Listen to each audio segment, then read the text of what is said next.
You're with Center Stage here on Headlines Today. I'm Shiv Arur. Now today there was a terror plot that unraveled off the coast of Gujarat in which a Pakistani boat was engaged by the Indian Coast Guard.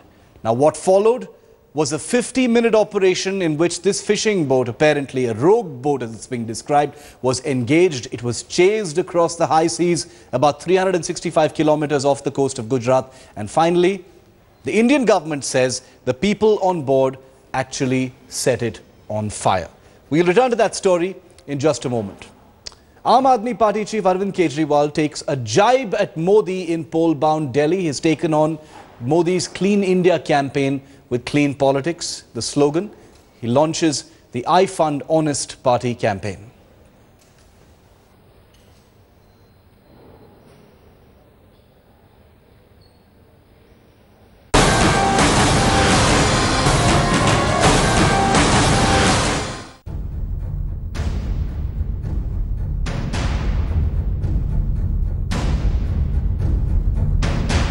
(10:45 p.m. December 31st. The Indian Coast Guard spots this Pakistani vessel. Its engines are off, so are the lights. The Coast Guard moves to investigate further. With no response, they fire warning shots. At which point, the boat's engine roars back to life and starts moving northwest towards Pakistan. For 60 minutes, the Coast Guard chases this boat. 4 men are seen on deck. They light the boat on fire. Shortly after, an explosion.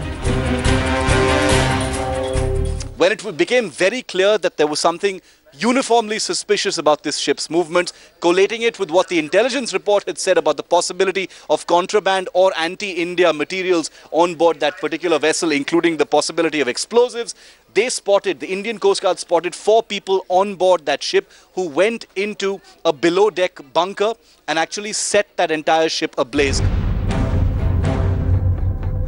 The Coast Guard press release details the 60-minute midnight chase that ended with the 4-member crew of the Pakistani boat blowing themselves up. The boat burnt and sank in the same position on the 1st of January. There appear to have been no survivors, but search operations continue. There was intelligence input. There were suspicion of this boat being involved with some kind of illicit act. We had to make sure that we interdict it well before it reaches our shore. The Indian Coast Guard was acting on intelligence inputs, the details of which Headlines Today has exclusively accessed. The NTRO picked up wireless chatter in Karachi, specifically 2 phone calls made on the 20th and the 26th of December about certain essential equipment that raised suspicions here in India. Subsequently, the Coast Guard stepped up surveillance and was already on high alert when it spotted the Pakistan vessel on the night of December 31st. It looks, the Pakistani intelligence agencies or Pakistani army is planning a major strike against the Indian targets. The incident bringing back memories of 2611 and MV Kuber, the trawler that brought 10 Pakistani gunmen to Mumbai shores, allowing them to unleash terror for more than 60 hours.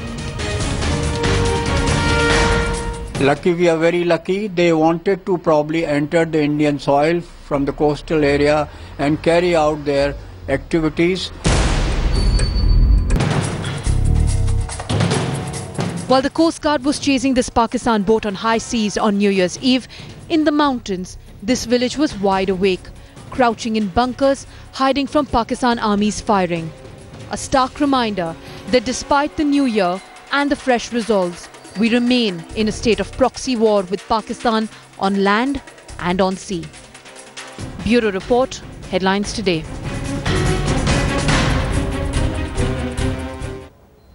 And now for our special focus, where our managing editor Rahul Kaval interviews Gurmeet Ram Rahim Singh, the star of the upcoming film MSG.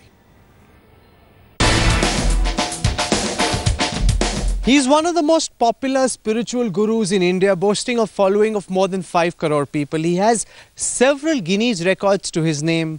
He is also Bollywood's newest star. his new movie slated for release early January. Joining us today at the Bhangar Fort in Rajasthan is Guru Ram Rahim ji. So welcome to Headlines today. स्वागत है. आशु बेटा, मालिक खुश दे आपको. यहाँ पर आपके film की शूटिंग चल रही है. मैसेंजर ऑफ गॉड पार्ट 2 आपकी पहली फिल्म रिलीज के लिए तैयार है. एक धार्मिक गुरु ने, एक स्पिरिचुअल गुरु ने आखिरकार फिल्म स्टार बनने की क्यों? हम स्टार नहीं बने, हम जितने भी नौजवान हैं ये चाह रहे हैं कि वो बुराइयां छोड़ दें और वो रियल लाइफ में स्टार बन जाएं.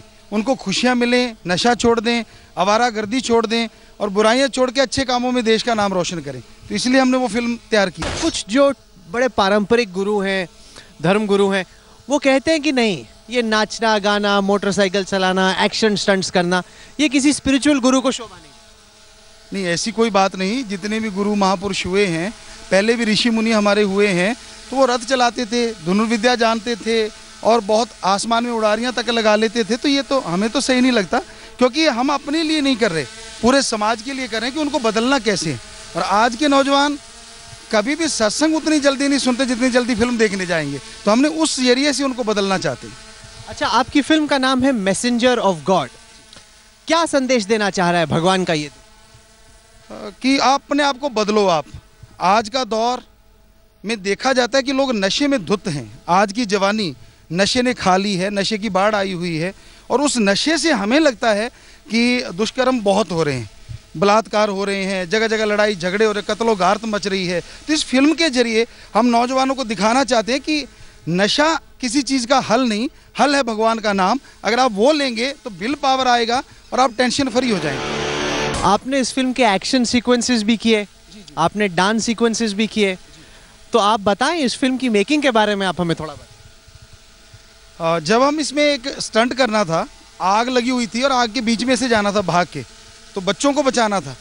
तो मुंबई के लोग कहने लगे, गुरुजी इसके लिए हम आपके लिए डुप्लीकेट लेके आए हैं. हमने कहा वो कैसा है? तो देखा हमने, वो भी लड़का था नौजवान, कि ये भागेगा बीच में से. तो हमने कहा ये भाग सकता, हम क्यों नहीं भाग सकते? कहते गुरुजी नहीं, हम रिस्क नहीं लेंगे. हमने कहा हम कोई बात नहीं.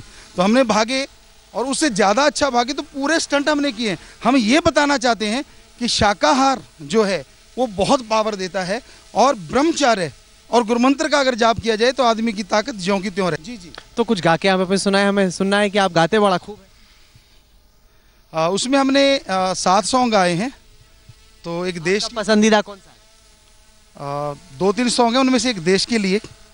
जिएंगे मरेंगे मर मिटेंगे देश के लिए, जिएंगे मरेंगे मर मिटेंगे देश के लिए, कतरा कतरा खून का मेरा देश के लिए, जिएंगे मरेंगे मर मिटेंगे देश के लिए.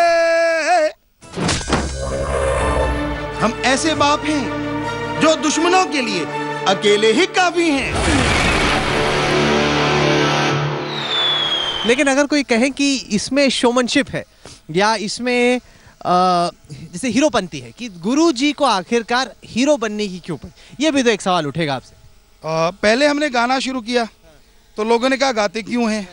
तो हमने 5 करोड़ में से 70% नौजवानों को बदला. अब हम फिल्म शुरू कर रहे हैं तो हमें पक्का यकीन है जो नौजवान नशे में डूबे हैं, वेश्यावृत्ति में लीन हैं, बुरे कामों में, मांस अंडे में बुरी तरह से फंसे हुए हैं, इससे वो दूर हो जाएंगे. तो हमें किसी की कोई परवाह नहीं. हमने समाज का भला करना है. हम खुद हीरो नहीं बन रहे, हर नौजवान को हीरो बनाना चाहते हैं जो नशे में डूब के विलेन बन चुका है. अच्छा, आपकी फिल्म में हीरोइन भी है? हाँ, 3 हीरो. एक गुरु जी की 3 हीरो. तीनों बेटियां हैं. अच्छा. तीनों बेटियां हैं और अलग अलग अंदाज में उनमें से हमने नहीं, कभी कभार. अभी अब जब शुरू की है तो कभी कभार, कोई हमें याद नहीं आ रहा. बच्चियां जरूर बताते हैं, बेटे हमारा बताते हैं.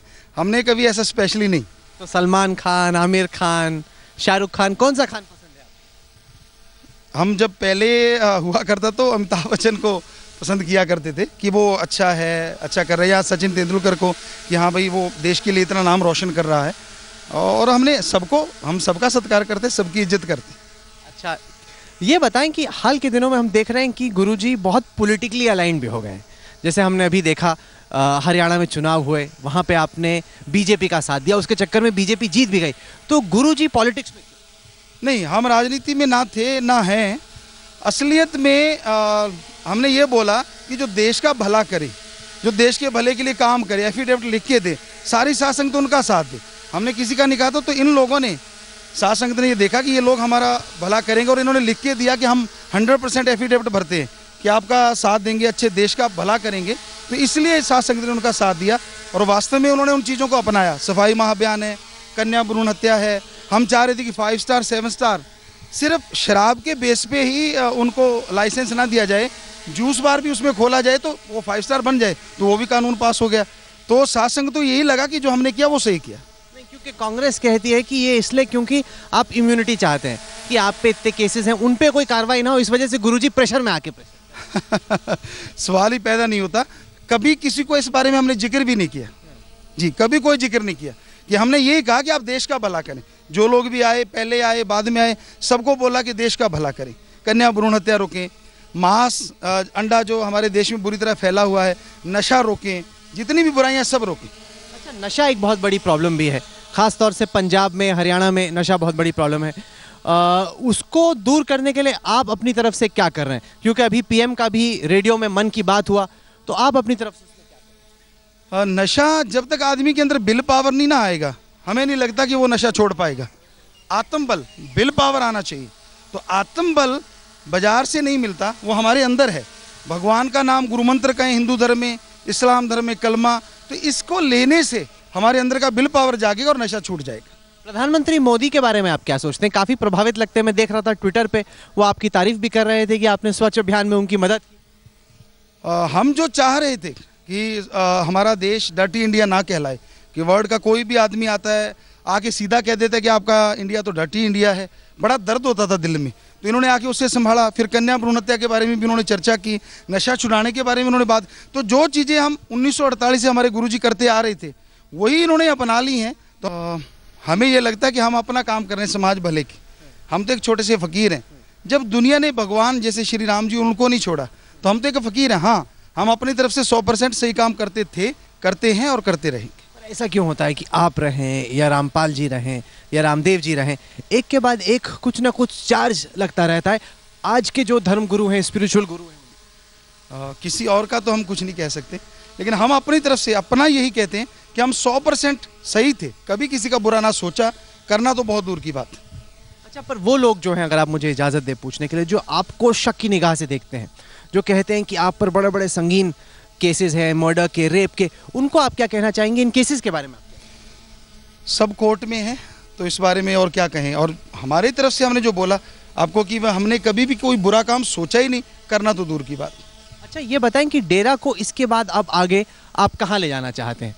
डेरा हरियाणा में, पंजाब में, अब विदेश में भी खुल रहा है, डेरा को आप इसके आगे कहाँ ले जाएंगे? हम डेरा को असल में नहीं ले जा रहे, हमारे ख्याल से हम समाज को ले जा रहे हैं कि समाज में नशाखोरी, हम 3 लोगों से कसम दिलाते हैं कि आप ज़िंदगी में कोई भी नशा कभी नहीं करेंगे।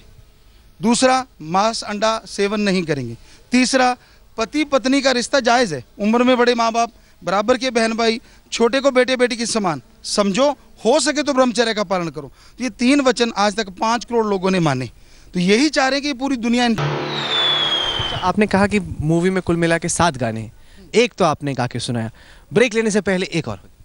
मैं तुझे भूल जाऊं नेवर एवर, तेरे बिना सांस चले never ever, you are mine forever forever.